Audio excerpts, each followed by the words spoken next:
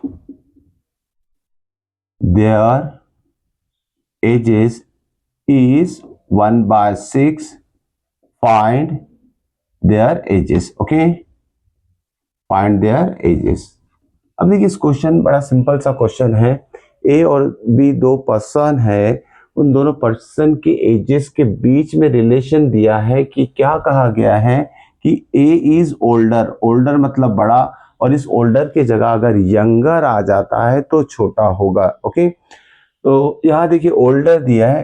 Okay, तो बड़ा, older मतलब बड़ा होगा। ए की एज ज्यादा है बी से, कितने से ज्यादा है? By 5 years. तो ए की एज बी से कितने से ज्यादा है? 5 ईयर्स से दिया है, मतलब A is older than B, okay, by 5 years दिया है। अब इस तरीके से ए और बी में एज का रिलेशन यहाँ दिया है। अब इसे क्वेश्चन मतलब क्वाड्रेटिक इक्वेशन के फॉर्म में अगर हमें फॉर्म करना है तो देखिए ए को बी से कंपेयर किया गया है, ए को बी से कंपेयर किया, और जिससे कंपेयर किया जाता है उसे एक्स में हम कंसिडर करते हैं। ध्यान में रखिएगा, एक टर्म को जिस दूसरे टर्म से अगर कंपेयर करें तो वो दूसरा टर्म एक्स लेना चाहिए। ओके, तो यहां लिखते हैं हम, let present age of B, okay, जो बी पर्सन है उसका प्रेजेंट एज मान लेते हैं x years. Okay, therefore present age of A कितना होगा? पर्सन ए विल बी, क्या बोला गया है? ये रिलेशन यूज करेंगे तो x + 5 हो जाएगा, यहाँ x + 5 ईयर्स। ठीक है, तो इस तरीके से दोनों की एजेस हमने x के फॉर्म में निकाल चुके। अब देखिए आगे क्या, इसमें एक और सेंटेंस दिया, the sum of reciprocal of their ages is 1/6, then find their ages. अब ये दो एजेस x के फॉर्म में जो निकाला है, दोनों का रेसिप्रोकल, रेसिप्रोकल क्या होता है? कोई नंबर का, जैसे x है तो x का रेसिप्रोकल क्या हो जाएगा? 1/x। x + 5 है तो उसका रेसिप्रोकल क्या होगा? 1 दैट नंबर, मतलब 1/x + 5। तो इसका रेसिप्रोकल क्या हो जाएगा? द सम भी बोला है साथ में, सम ऑफ रेसिप्रोकल क्या हो जाएगा? ये रेसिप्रोकल ऑफ x हो गया और ये रेसिप्रोकल ऑफ x + 5 हो गया और ये सम हो गया। तो दोनों के रेसिप्रोकल का सम कितना आ रहा है? 1/6 आ रहा है, यहाँ दिया है। ओके, अब ये इक्वेशन आने के बाद हम इसे थोड़ा सॉल्व करके स्टैंडर्ड फॉर्म में कन्वर्ट करेंगे तो यहाँ क्रॉस मल्टीप्लीकेशन होगा, x + 5 × 1, ये हो जाएगा x + 5 + x × 1 हो जाएगा x, divided by x × x + 5 is equal to 1/6।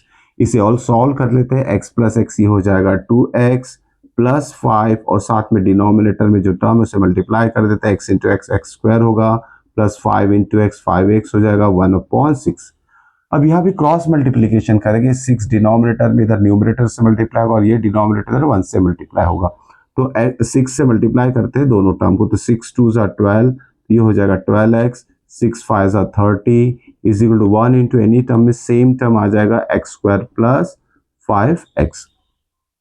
अभी x टर्म जो है वो राइट साइड में, तो ये जो लेफ्ट साइड में जितने भी टर्म्स है सबको हम राइट साइड में शिफ्ट करेंगे। तो ये x² हो गया, ये 5x हो गया, ये 12x को इधर भेजा जाएगा तो -12x होगा, और ये +30 भी इधर जाएगा तो -30 हो जाएगा, is equal to 0।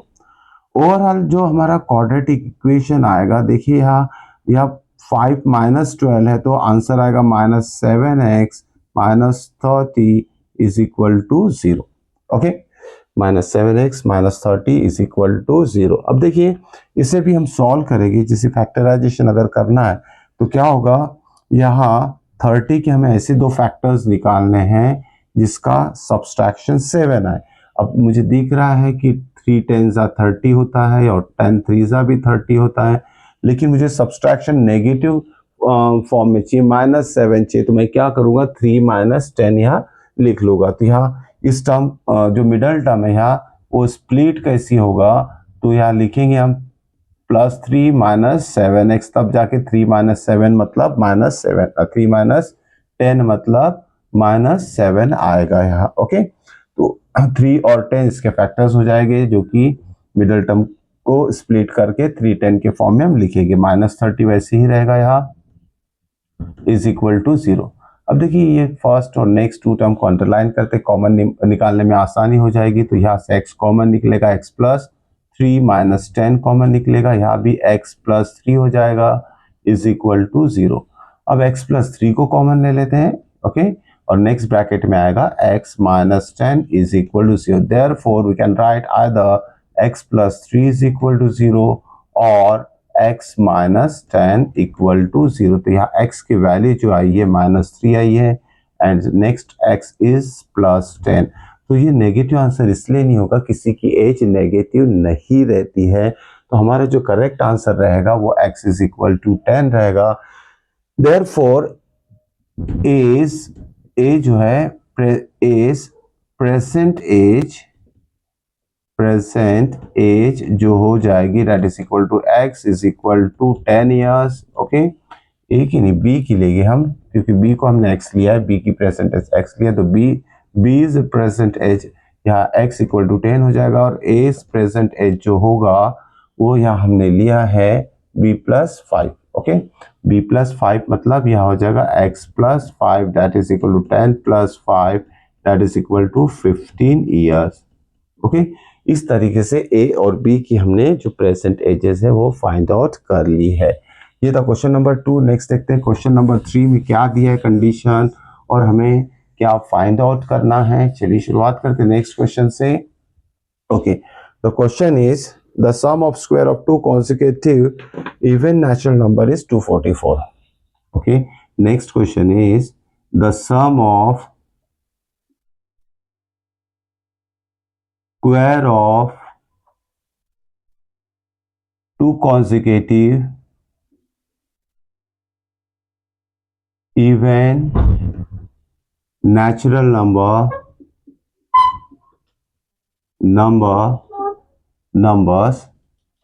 is 244. Okay, the sum of square of 2 consecutive even natural number is 244. Find the numbers.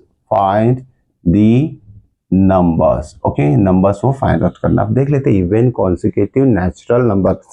अब नेचुरल नंबर की बात करें तो 1 2 3 4 5, ऑड नंबर की बात करें तो 1 3 5, इवन नेचुरल नंबर क्या हो गए 2 4 6। ओके, और कॉन्सिक्यूटिव बोला है मतलब एक के बाद एक आने वाले, ऐसे दो कोई भी कॉन्सिक्यूटिव नंबर हमारा आंसर आ सकता है। इवन नेचुरल कॉन्सिक्यूटिव नंबर की बात करें the sum of square of 2 consecutive even natural number, देखिए क्या हो सकता है नंबर्स 2 4 6 8 डॉट डॉट, ये इवन कॉन्सिक्यूटिव नेचुरल नंबर हो गए। इसमें से जो आंसर आ सकता है 2 4 आ सकता है, या तो 4 6 आ सकता है, तो 6 8 आ सकता है। ओके, अगर हम यहाँ 2 की बात करते हैं तो नेक्स्ट नंबर क्या होगा 2 प्लस 2 4 हो जाएगा। अगर यहाँ 6 की बात करते हैं हम, 6 अगर पहला नंबर रहेगा तो नेक्स्ट नंबर कितना होगा 6 प्लस 2 यानी 8 हो जाएगा। तो कोई भी पहला नंबर जो रहेगा natural even natural number, okay, तो नेक्स्ट नंबर में +2 ऐड करेंगे तब जाके नेक्स्ट नंबर आएगा। अगर यहाँ कंसिडर करते हैं let first even natural number be x, okay, then next consecutive even natural number will be क्या हो जाएगा x प्लस 2 हो जाएगा। पहला नंबर x अगर आ जाता है तो नेक्स्ट नंबर कितना होगा x प्लस 2। अब यह क्या बोला है सम ऑफ स्क्वायर ऑफ 2, दोनों का स्क्वायर लेके अगर हमने सम कर लिया तो उन दोनों का स्क्वायर के सम का स्क्वायर लेके जो सम करेंगे उसका आंसर कितना आएगा 244 यहाँ दिया है। तो यहाँ क्या करते हैं देयरफॉर अकॉर्डिंग टू कंडीशन, देखिए पहला नंबर उसका स्क्वायर ले लिए प्लस दूसरा नंबर जो है हमारे पास x प्लस 2 उसका स्क्वायर ले लिए, मतलब दोनों नंबर का स्क्वायर लेके अगर सम करते हैं तो कितना आंसर आएगा, ये बोला है 244 आएगा। ओके, अब करेंगे क्या इसमें, इसको सॉल्व कर लेते हैं। ये x का स्क्वायर मतलब हो जाएगा x स्क्वायर प्लस यहाँ a plus b the whole square apply करेंगे, यहाँ हो जाएगा a स्क्वायर प्लस 2ab मतलब 4x plus 2 square means 4 is equal to 244। x square plus x square कितना हो जाएगा 2x स्क्वायर प्लस 4x। अब ये 244 इधर आएगा मतलब कितना हो जाएगा माइनस हो जाएगा। ओके, इक्वल टू 0 लिख लेते हैं। 4 माइनस 244 कितना आएगा माइनस ऑफ 240 ये हो जाएगा इज इक्वल टू 0। अब देखिए यहाँ x भी है, लिखना भूल गए, तो 242 एंड 240 तीनों इवन नंबर दिख रहे हैं एंड डिविजिबल बाय 2 है, छोटा नंबर 2 है, तो इस क्वाड्रेटिक इक्वेशन को और सिंपल फॉर्म में हम कन्वर्ट कर सकते हैं। तो यहाँ लिखेंगे हम डिवाइड थ्रू आउट बाय 2। सारे टर्म को अगर 2 से डिवाइड कर देते तो ये और से कॉम्प्लिकेटेड जो दिख रहा है, बड़े नंबर दिख रहे हैं, छोटे हो जाएंगे, यानी सॉल्व करने में आसानी हो जाएगी। देखो 2/2 यहाँ से x स्क्वायर रहेगा, 42/2 ये हो जाएगा 21x माइनस 140/2 मतलब हो जाएगा 120 इज इक्वल टू 0। ओके, तो ये हमारा एक सिंपल सा क्वाड्रेटिक इक्वेशन आ गया। फिर से हम क्या करेंगे, जो टर्म है या 120, इसको हम 2 पार्ट में स्प्लिट कर देते हैं 120 को। लेकिन हमें चाहिए क्या, इस 120 का जो साइन है नेगेटिव है, या जो भी 2 पार्ट आएगी उस दोनों पार्ट को सब्सट्रैक्ट करके मिडल टर्म हमारा आंसर आना चाहिए। ओके, तो देखते हैं इसका आंसर क्या आएगा। 120 को स्प्लिट करते तो कितना होगा, 12 इंटू 10। ओके, एक मिनट थोड़ा देख लेते हैं कितना है, 4x है ये, sorry it is 4x not 42, it is 4x। तो ये 2x ही रहेगा, यहाँ थोड़ा सा गलत हो गया। ओके, तो यहाँ करेक्शन कर लीजिएगा, 4x है यहाँ, या 240 है तो 4 का डिवाइडेड बाय 2 आएगा। ओके, तो यहाँ दिख रहा है मुझे कि 120 के ऐसे 2 पार्ट्स हो रहे हैं जिसका सब्सट्रैक्शन मिडल टर्म आना चाहिए, और मिडल टर्म है यहाँ 2। Okay, not 21, it is 2। तो यहाँ दिख रहा है 12 10 से 120 हो जाता है, और 12 माइनस 10 करेंगे तो आंसर 2 आ रहा है। तो इस 2 को हम लिख सकते हैं x square plus 12x minus 10x minus 120 is equal to 0। फिर से हम क्या करेंगे, जो भी टर्म्स कॉमन निकलते हैं फर्स्ट 2 और नेक्स्ट 2 टर्म से, उसे निकाल लेते हैं। यहाँ से x कॉमन आ जाएगा तो यहाँ बचेगा x प्लस 12। ओके, और यहाँ से माइनस 10 अगर कॉमन ले लेते हैं, माइनस 10, तो यहाँ भी क्या रहेगा, x प्लस 12 रहेगा equal to 0। Then we take x plus 12 common, तो नेक्स्ट ब्रैकेट में आएगा x minus 10 and whole equal to 0। Then we write either x plus 12 is equal to 0 और x minus 10 is equal to 0। तो यहाँ x की value जो आ रही है, okay, x plus 12 is equal to 0, तो x is equal to minus 12 हो जाएगा, और यहाँ x इज इक्वल टू 10 हो जाएगा। अब बोला क्या है, इवन कॉन्जिक्यूटिव नेचुरल नंबर बोला है, तो ध्यान में रखिए नेचुरल नंबर जो बोला है मतलब ऑल पॉजिटिव नंबर्स आएंगे। तो यहाँ नेगेटिव आंसर हम एक्सेप्ट नहीं करेंगे, क्योंकि नेचुरल नंबर बोला है, तो नेचुरल नंबर कभी नेगेटिव नहीं होता है। So this one is rejected, this one is our answer.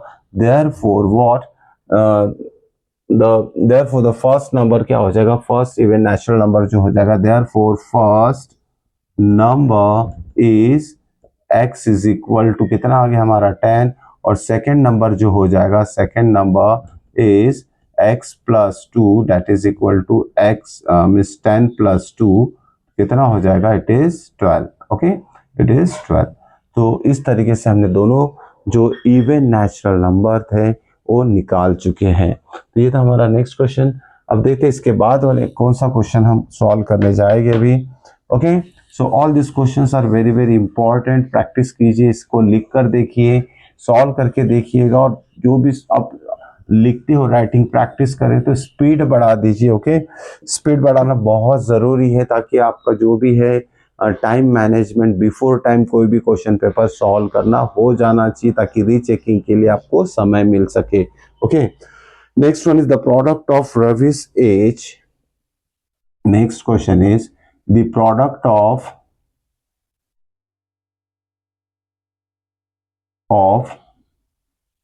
Ravi's age 2 years before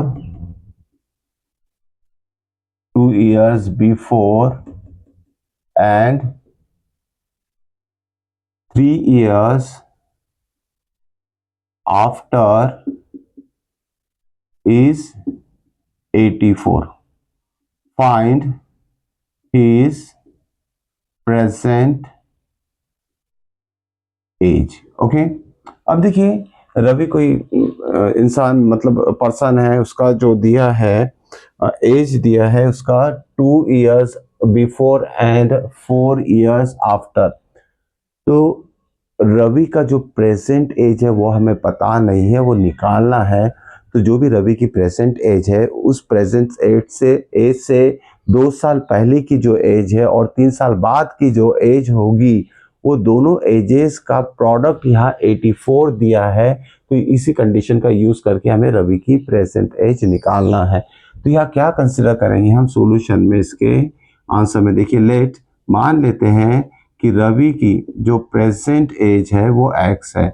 late present Ravi's present age be x years. Okay, Ravi की प्रेजेंट एज मान लेते कि x ईयर्स है। ओके, अब यहाँ क्या लिखेंगे हम, 2 ईयर्स बिफोर, 2 ईयर्स बिफोर, 2 साल पहले ही वॉज, मतलब उसकी एज क्या होगी 2 साल पहले। आज अगर x है तो 2 साल पहले मतलब -2 करना पड़ेगा, तो x -2 ईयर्स, 2 साल पहले उसका एज मान लेते हैं।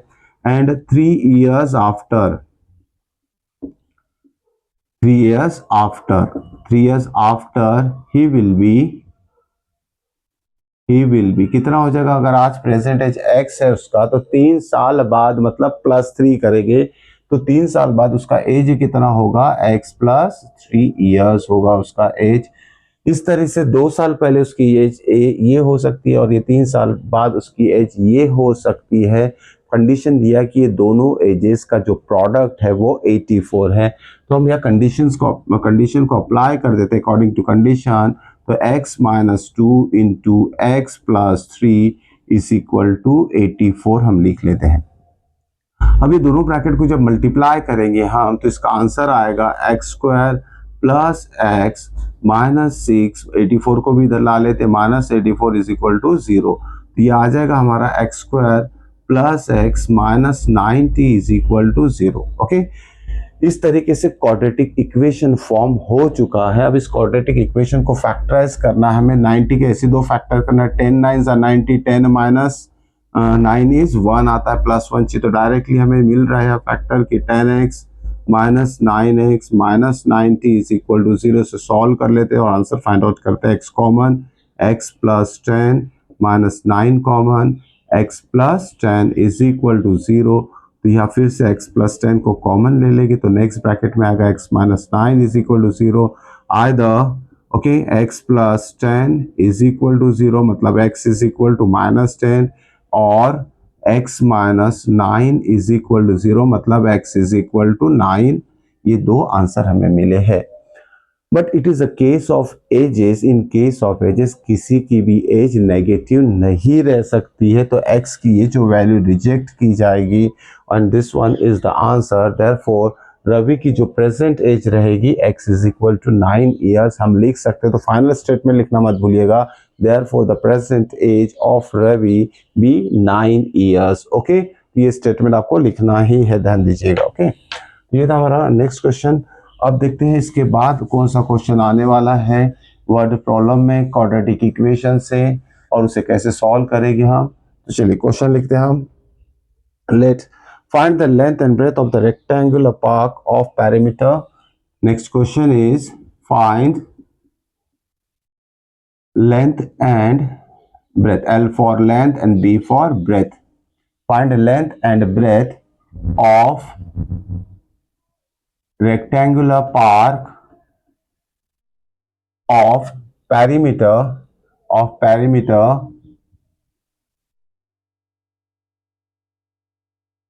80 meter and its area 400 meter square. Okay, is this situation is possible? देखिए एक्स्ट्रा क्वेश्चन पूछा है, ये सिचुएशन पॉसिबल है। अगर पॉसिबल है तो वो लेंथ ब्रेथ आपको फाइंड आउट करना पड़ेगा। Then find L and B, then find length and breadth. Okay, तो ध्यान में रखिए एडिशनल इसमें पार्ट दिया है। इसमें अगर ये सिचुएशन पॉसिबल है, मतलब कोई रेक्टेंगुलर गार्डन जिसका पैरामीटर 80 मीटर और एरिया 400 मीटर स्क्वायर आता है, ओके, तो ऐसा कोई गार्डन का डायमेंशन पॉसिबल है। अगर पॉसिबल है तो वो डायमेंशन आपको निकालना, that is length and breadth. तो देखिए ऐसे जब भी ज्योमेट्रिकल कुछ क्वेश्चन आते हैं तो सबसे पहले आपको बनाना है फिगर। ये हो गया रेक्टेंगुलर गार्डन जिसका लेंथ हम मान लेते हैं एल है और ब्रेथ मान लेते हैं बी है। ओके, अब रेक्टेंगल की प्रॉपर्टी क्या रहती है, अपोजिट साइड्स इक्वल, तो ये भी एल हो जाएगा, ये बी हो जाएगा। अब देखिए यहाँ जो हमें सॉल्व करना है उसमें जो दिया है पी फॉर पैरामीटर, कितना दिया है, पैरामीटर ऑफ रेक्टेंगल 80 मीटर दिया है। तो पैरामीटर ऑफ रेक्टेंगल क्या होता है, parameter of rectangle is twice of L plus B होता है, हमें पता है। ओके, पैरामीटर की वैल्यू कितनी 80 दी है, तो यहाँ 80 सब्सटीट्यूट कर देते हैं, 2 इंटू एल प्लस बी हो जाएगा। ये 2 इंटू में इस ब्रैकेट के साथ, तो 2 इधर डिवीजन में जाएगा, 80/2 मतलब 40 आएगा, मतलब एल प्लस बी 40 हो जाएगा। तो डायरेक्टली लिख लेते हैं L plus B is equal to 40 meter. इसका मतलब है sum of length and breadth हमारा 40 आएगा यहाँ। ओके, जो भी कंडीशन दी है। अब देखिए लेंथ और ब्रेथ का सम 40 है, तो अब इसका एक्स के फॉर्म में कैसे कंसिडर करना है। देखिए जो कोई भी दोनों में से एक को हम एक्स ले सकते हैं। लेट ब्रेथ जो है B for breadth, okay, breadth B ले लेते हैं X meter. Okay, therefore length कितना हो जाएगा, बी की वैल्यू अगर एक्स है प्लस एक्स उधर जाएगा तो माइनस एक्स होगा, तो लेंथ कितना हो जाएगा, L plus X is equal to 40, तो एल इज इक्वल टू हो जाएगा 40 माइनस एक्स। ओके, इस तरीके से हमने क्या निकाला है, लेंथ निकाला है, ब्रेथ निकाला है और लेंथ दोनों निकाला है in terms of x. Okay, अब हमें और एक चीज दी है, एरिया। साइड में लिख लेते, एरिया कितना दिया, 400 मीटर स्क्वायर एरिया दिया है। एरिया ऑफ रेक्टेंगल क्या होता है, area of rectangle is given by product of length and breadth. Okay, L into B. Area कितना दिया है 400, अब लेंथ कितना है हमारे पास 40 माइनस एक्स, तो उसे या लिख लेते हैं 40 माइनस एक्स, ब्रेथ कितना है एक्स। ओके, अब इसे सॉल्व करते हैं, इस ब्रैकेट को सॉल्व करना पड़ेगा। तो देखिए क्या आएगा, ये 400 as it is 40 into X, ये हो जाएगा 40x minus x into X, ये हो जाएगा माइनस एक्स स्क्वायर। ये दोनों टर्म को इधर लाएंगे हम, तो माइनस एक्स इधर आएगा तो प्लस एक्स हो जाएगा, यानी प्लस एक्स स्क्वायर माइनस, अब प्लस 40 भी इधर आएगा तो माइनस 40x हो जाएगा। और ऑलरेडी यहाँ 400 था तो उसे प्लस 400 एज इट इज लिखते हैं हम। ओके, इस तरीके से क्वाड्रेटिक इक्वेशन फॉर्म हो गया। इस क्वाड्रेटिक इक्वेशन को सॉल्व अगर करते हैं तो हमें क्या चाहिए, 400 कैसे दो फैक्टर चाहिए जिसका एडिशन माइनस 40 आए, तो 20 से 400 होता है, 20 प्लस 20 40 होता है, लेकिन एडिशन नेगेटिव आने के लिए दोनों जो 20 टर्म्स रहेंगे, 20 पार्ट जो 400 के, उसको दोनों को नेगेटिव साइन देना पड़ेगा। तो 400 के 2 पार्ट्स को क्या हो जाएगी, उसमें -20 तो अब नेक्स्ट स्टेप क्या लिखेंगे हम, X square -20x plus 400 is equal to 0। अब देखिए इसमें से कॉमन निकाल लेते हैं, तो कॉमन आएगा, क्या आएगा यहाँ, x -20 and then again -20 common, तो यहाँ भी आएगा x -20 इज इक्वल टू 0। फिर से x -20 कॉमन ले लेते हैं इसमें से, तो नेक्स्ट ब्रैकेट में भी x -20 ही आएगा। तो कभी कभी क्या होता है कि दोनों फैक्टर जो है सेम भी आ सकते हैं, इसको बोलते हैं roots are real and equal. Okay, जिसमें डिस्क्रिमिनेट की वैल्यू 0 हो जाती है। तो दोनों में से अब वर्ड प्रॉब्लम है, हमें दो आंसर तो निकालने की जरूरत नहीं है, यहाँ तो सेम ही आने वाले, तो x -20 इज इक्वल टू 0 ले लेंगे, तो x इज इक्वल टू आ जाएगा 20। ओके, x क्या लिया था हमने, x इज द ब्रेथ, तो यहाँ लिखेंगे therefore breadth of rectangle is equal to x is equal to 20 meter, और लेंथ कितना हो जाएगा, लेंथ इज इक्वल टू हमने लिया है 40 माइनस एक्स, तो यहाँ लिखेंगे 40 minus X that is equal to 40 minus 20 that is equal to again 20 meter. अब देखिए माइंड में क्वेश्चन आता है कि ये तो रेक्टेंगल था, फिर दोनों लेंथ और ब्रेथ इक्वल कैसी आ गई, ये डिफरेंट आना चाहिए था आंसर। तो यहाँ एक चीज समझ लेते हैं, every square is a rectangle but every rectangle is not square. Square rectangle हो सकता है, ओके, तो स्क्वायर में चारों साइड इक्वल होती है, मतलब अपोजिट साइड भी इक्वल होती है, तो स्क्वायर रेक्टेंगल हो सकता है।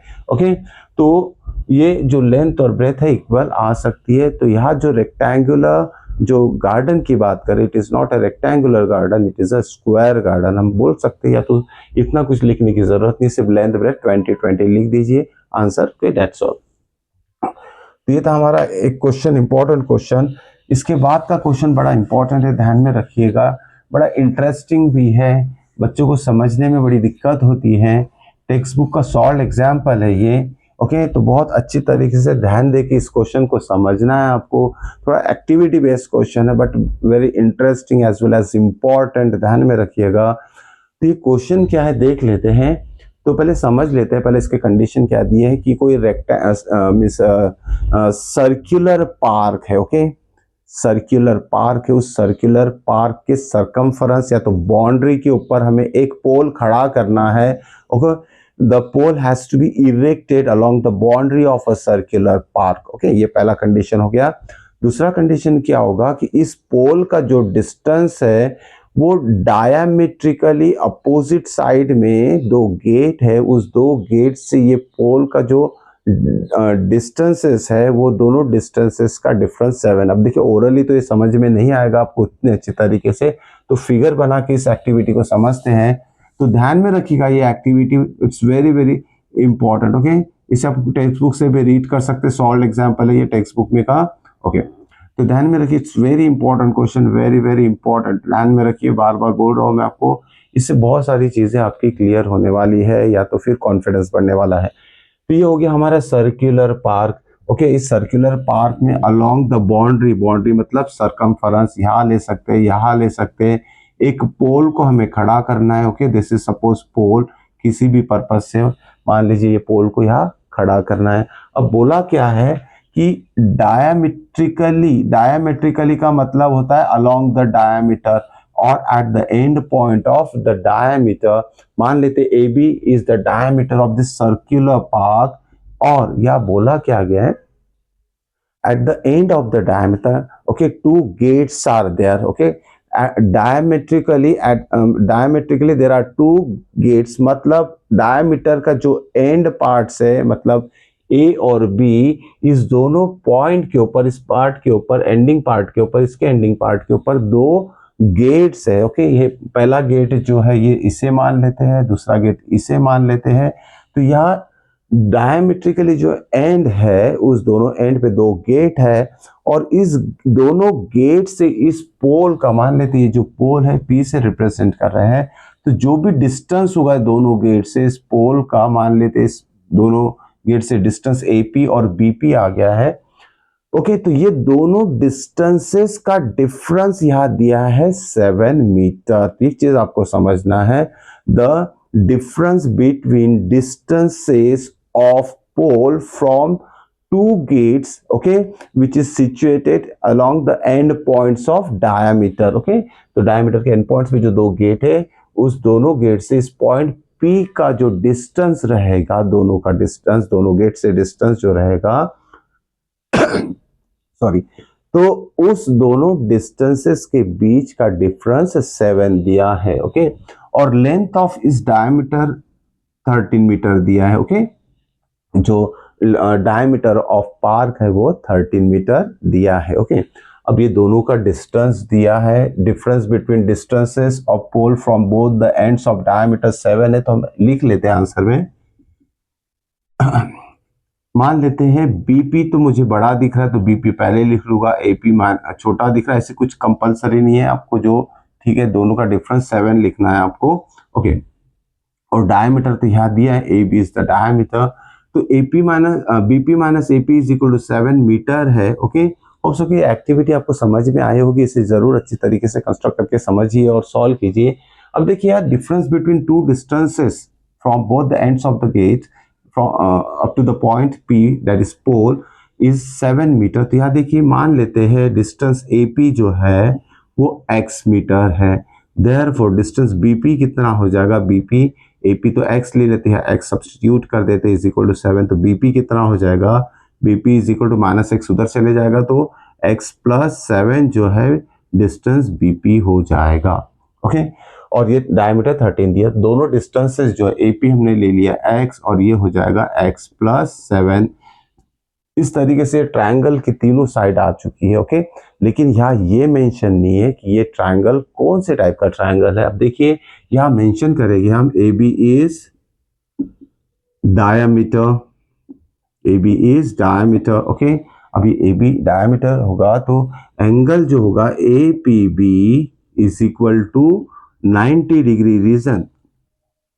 अब डायमीटर क्या करता है, एक सर्कल के टू इक्वल हाफ करता है, और and each half is called as a semi circle. ध्यान में रखिएगा, each half is called as a semi circle. Any angle in semi circle using any point along this circumference, okay, या तो फिर एक आर्क बोल सकते हैं। कहीं भी पॉइंट ले ले हम, और उस पॉइंट को अगर and points of the diameter से जॉइंट कर लेंगे तो वो कभी भी 90 डिग्री ही बनता है। तो उसके लिए रीजन देंगे हम angle in semi circle, angle in semi circle, okay. तो ये रीजन देना है जरूरी, क्योंकि यार ये जो ट्रायंगल है राइट ट्रायंगल नहीं बताया है, तो उसके लिए रीजन हमें यहाँ परफेक्टली लिखना पड़ेगा, अदरवाइज मार्क्स कट जाएंगे। तो एपीबी 90 लिख लिया, therefore in triangle APB by Pythagoras theorem.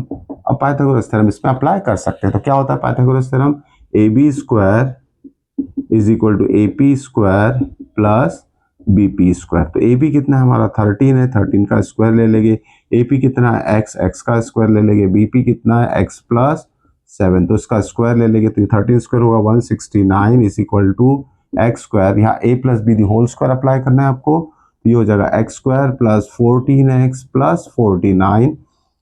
इस 169 को उधर शिफ्ट कर देते हैं, और साथ में x square plus x square ही हो जाएगा 2x square plus 14x plus 49 minus 169 is equal to 0।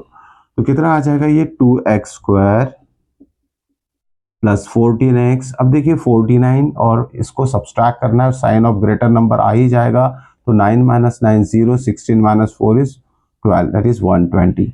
अब देखिए फिर से मुझे दिख रहा है कि every number is divisible by 2, तो 2 से डिवाइड कर देंगे, यहाँ डिवाइड थ्रू आउट बाय 2 अगर कर देते तो आंसर कितना आएगा, every number is divisible by 2, so this divided by 2 means x square रहेगा, या 7 रहेगा, या 60 रहेगा। लिख लेते हैं X square plus 7x minus 60 is equal to 0। इस तरीके से हमारा ये क्वाड्रेटिक इक्वेशन एकदम सिंपलेस्ट फॉर्म में आ चुका है। अब इसके हमें दो फैक्टर निकालना है, जिसका कि सब्सट्रैक्शन 7 आना चाहिए, ओके। तो देखते हैं इसे किस तरीके से फैक्टराइज कर सकते हैं। 60 के 2 पार्ट करना है हमें, जिसका सब्सट्रैक्शन 7 आना चाहिए, ओके। राइट, तो 60 के 2 पार्ट्स कैसे करेंगे, देखें जरा ट्राई कीजिए। 6 10 60 होता है, ओके। ये 2 into 3 into 5 into 2 complete prime factor में कन्वर्ट कर दिया इसे। अब देखते कोई 5 2 2 6 7 आना चाहिए, ओके। 3 4 12, यस। तो देखिए 2 3 6 6 2 12, 12 इंटू 5 कितना हो गया, 12 5 60, 12 माइनस 5 इज 7। तो कभी कभी हम कंफ्यूज हो जाते हैं कि एग्जैक्टली क्या दो टर्म लेना है हमें, ओके। तो थोड़ा ब्रेक जरूर लीजिएगा वहाँ, कि जब भी थोड़ा कंफ्यूजन हो जाए कंटिन्यूस सॉल्व करते करते कभी कभी हमारा मतलब स्ट्राइक नहीं होता है दो फैक्टर, तो थोड़ा कंप्लीट स्प्लिट करके प्राइम फैक्टर करके दो टर्म का ग्रुप बना के भी आप इस तरीके से दो टर्म फाइंड कर सकते हैं। 60 के दो टर्म कौन से आ गए इसमें, okay. 12 and 5, okay. 12 minus 5 it is 7 minus 60 is equal to 0। देखिए अब कॉमन ले लेते हैं, x प्लस 12 आ जाएगा, माइनस 5 कॉमन, x प्लस 12 आ जाएगा is equal to 0। Again x plus 12 common ले लेंगे हम, ये हो जाएगा x minus 5 is equal to 0।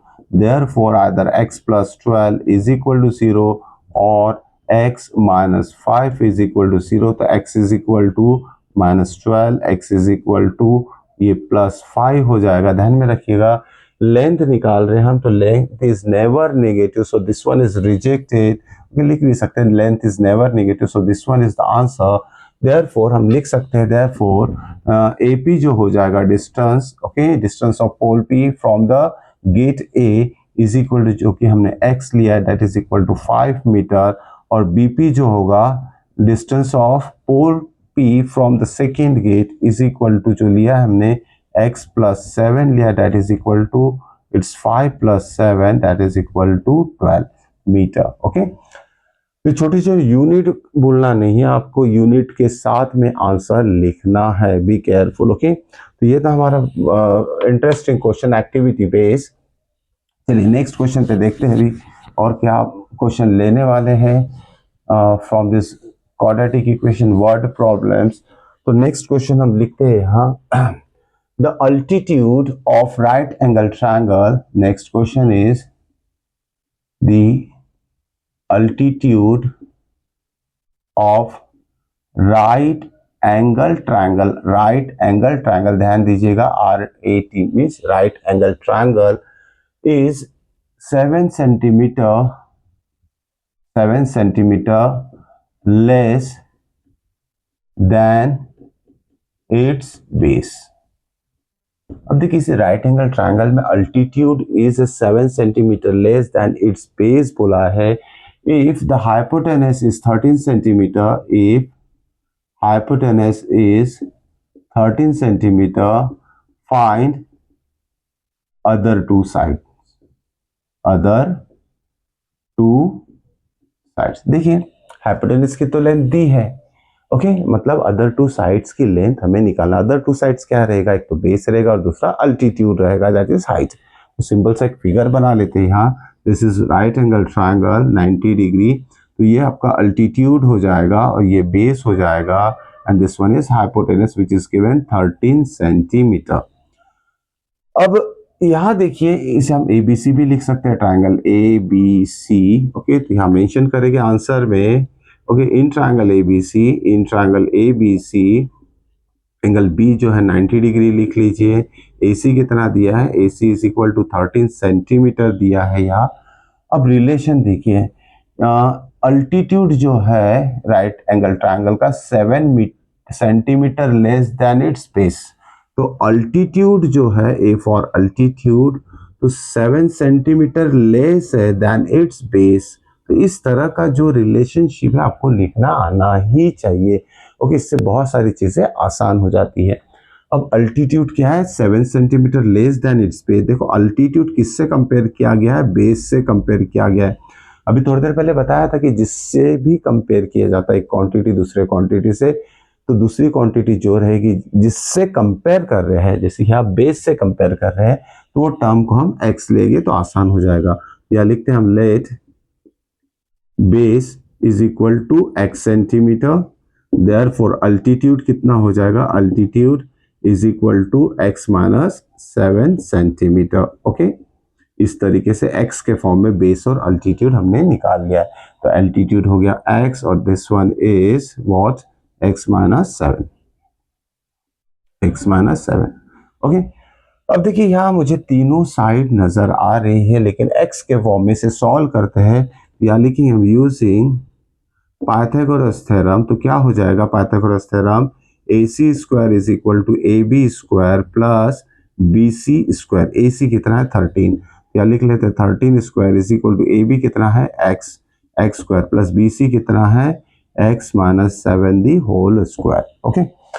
चलिए 13 स्क्वायर कितना होता है 169 होता है, 13 square 169 is equal to x square plus यहाँ a minus B the whole square apply होगा, तो x माइनस 7 है तो x square minus 14x plus 49 हो जाएगा। इस 169 को उधर भेज देते, साथ में x square plus x square ये हो जाएगा 2x स्क्वायर माइनस 14x और plus 49 minus 169 is equal to 0 हो जाएगा। तो ये हो जाएगा 2x स्क्वायर माइनस 14x और ये कितना हो जाएगा सब्सट्रैक्शन, तो 1 2 0, okay 1 2 0 is equal to 0, okay.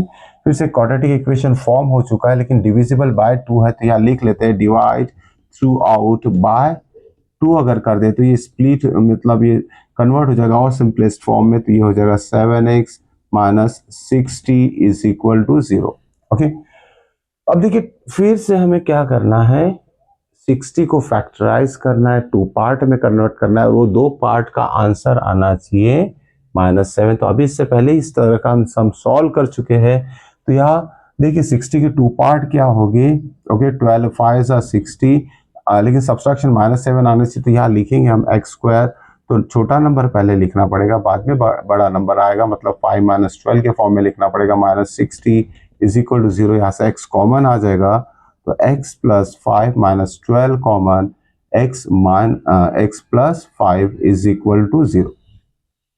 अब क्या कर लेते हैं, x प्लस 5 को कॉमन निकाल लिया तो नेक्स्ट ब्रैकेट में आएगा x minus 12, okay, equal to 0। x minus 12 is equal to 0। Therefore two values of x क्या होगी, x plus 5, other x plus 5 is equal to 0 मतलब x is equal to minus 5, और x minus 12 is equal to 0 मतलब x is equal to 12। अब यहाँ जो है side की बात कर रहे हैं, किसी भी प्लेन फिगर का जो साइड रहेगा वो नेगेटिव नहीं रह सकता है, therefore this one is rejected, so the answer is x is equal to 12। तो बेस कितना हो जाएगा, यहाँ बेस यही से लिखना शुरू कर दीजिए, therefore base is equal to, या तो लिख लेते हैं base is equal to x is equal to 12, और अल्टीट्यूड जो है वो हो जाएगा हमारा x माइनस 7, मतलब लिख लेते हैं x minus 7 that is equal to 12 minus 7 that is equal to 5 centimetre. तो यूनिट लिखना मत भूलिएगा। Okay, this is all about the word problem related to right angle triangle, geometry based question था ये। चलिए नेक्स्ट क्वेश्चन देखते हैं अभी कौन सा सॉल्व करेगी। ये सारे क्वेश्चंस आपको अच्छी तरीके से समझकर लिख लेना है, वेरी वेरी इंपॉर्टेंट, बहुत सारी चीजें की प्रैक्टिस हो जाएगी, या आपका ध्यान में रखिएगा। ओके, कॉन्फिडेंस लेवल बढ़ाने का काम करेगा सारे क्वेश्चन। ओके, तो नेक्स्ट क्वेश्चन लेते हैं इसमें अभी।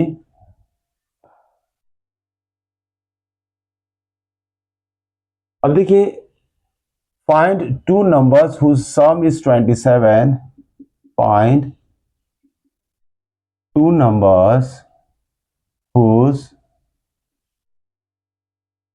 सम is 27 and product is 182, product is 182। अब हमें ऐसे दो नंबर फाइंड आउट करने हैं जिसका सम 27 रहेगा और दोनों का मल्टीप्लिकेशन मतलब प्रोडक्ट 182 रहेगा। अब दोनों नंबर तो हमें पता नहीं है, तो मान लेते हैं दो नंबर, जैसे ये फर्स्ट नंबर हो गया, ये सेकंड नंबर हो गया, दोनों का सम कितना है, 27 है। तो इमेजिन कर सकते हैं कि दो नंबर ए बी है जिनका सम कितना है, 27 नंबर 27 दिया है। तो सॉल्यूशन में कैसे लिखेंगे आंसर में, देखिए अब दोनों का सम, तो दोनों में से किसी भी एक को ले लो x, लेट वन नंबर, देखिए कौन बड़ा है छोटा कुछ नहीं पता है हमें, तो वन नंबर बी x ले लेते हैं, therefore second number will be कितना हो जाएगा, 27 माइनस एक्स, 27 माइनस एक्स। इस तरीके से x के फॉर्म में हमने दोनों नंबर को लिख लिया है। अब दोनों नंबर का जो प्रोडक्ट है मतलब x इंटू 27 माइनस एक्स कितना आ रहा है, 182 दिया है इसमें, 182 प्रोडक्ट है। Therefore according to condition x into 27 minus x, दोनों का प्रोडक्ट कितना 182 है। तो चलिए मल्टीप्लाई करते हैं, x इंटू 27 ये हो जाएगा 27x minus x into x square हो जाएगा इज इक्वल टू 182। ओके, अब ये देखिए स्क्वायर टर्म नेगेटिव नहीं चाहिए हमें, इसको और इसको दोनों को उधर शिफ्ट करना पड़ेगा। तो क्या हो जाएगा, ये एक्स स्क्वायर इधर जाएगा तो पॉजिटिव होगा, 27 भी इधर आएगा तो माइनस 27x होगा, और ये प्लस ही रहेगा 182 इज इक्वल टू 0। ओके, अब यह देखिए फॉर्मूला मेथड भी अप्लाई कर सकते हैं आप, कोई भी क्वेश्चन को जो भी कन्वीनियंट लगता है। वर्ड प्रॉब्लम में ऐसी कुछ कंपलसरी नहीं रहता कि फैक्टराइजेशन से करिए, लेकिन फैक्टराइजेशन मेरे हिसाब से एक इजी तभी होगा जब आपको फैक्टराइज करना आएगा, अदरवाइज यूज फॉर्मूला मेथड, वहां कोई सोचने की जरूरत नहीं पड़ती है। तो यहाँ 182 को हमें टू पार्ट में डिवाइड करना है, ऐसे दो पार्ट जिसका एडिशन आना चाहिए 27। ओके, अब देखिए इसको कैसे स्प्लिट किया जाए। देखिए 18 का हाफ 9 और 2 का हाफ 1 होगा, मतलब 91 टू सा ये हो जाता है, और यहाँ जो है 13 7 सा 91 होता है इंटू 2।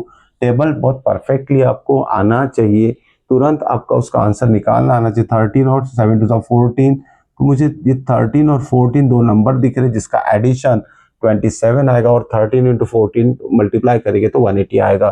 तो इस तरीके से मैं ये एक्स स्क्वायर, लेकिन दोनों का एडिशन नेगेटिव चाहिए तो दोनों नंबर हमें नेगेटिव लेना पड़ेगा। तो ये minus 13x minus 14x plus 182 is equal to 0। यहाँ से x कॉमन ले लिया तो यहाँ आ जाएगा x माइनस 13 माइनस 14 कॉमन ले लिया तो यहाँ x माइनस 13 ही आएगा, ध्यान में रखना, सेम ब्रैकेट। नेक्स्ट स्टेप में लेते हैं x minus 13 into x minus 14 is equal to 0, therefore either x minus 13 is equal to 0 और x minus 14 is equal to 0। तो x की जो वैल्यू आएगी प्लस 13 आएगी, या x की वैल्यू आएगी 14। अब देखिए दोनों x की वैल्यू हमें पॉजिटिव मिली है तो कोई बात नहीं, जब x की वैल्यू अगर 13 लेंगे, अगर वन नंबर x हो जाता है तो 17 माइनस 13 मतलब 14 ही आएगा, ओके। लेकिन ये डायरेक्टली हमें 13 14 नहीं लिखना है, therefore first number is equal to x is equal to 13 ले लीजिए या तो 14 ले लीजिए, कोई बात नहीं, नंबर आंसर 13 14 ही आने वाला, लेकिन ये फाइनल स्टेटमेंट आपको लिखना पड़ेगा। Therefore second number is equal to 27 minus x, that is equal to 27 minus 13, that is equal to 14। इस तरीके से दो नंबर हमने फाइंड आउट कर चुके हैं। So this is all about today's word problem from the quadratic equation. Next video में और इम्पोर्टेंट क्वेश्चंस हम दूसरे टॉपिक से लेने वाले हैं, तो देखते रहिए मेरा YouTube channel learn logically with Deepak sir. मिलते हैं नेक्स्ट वीडियो में, टिल देन गुड बाय।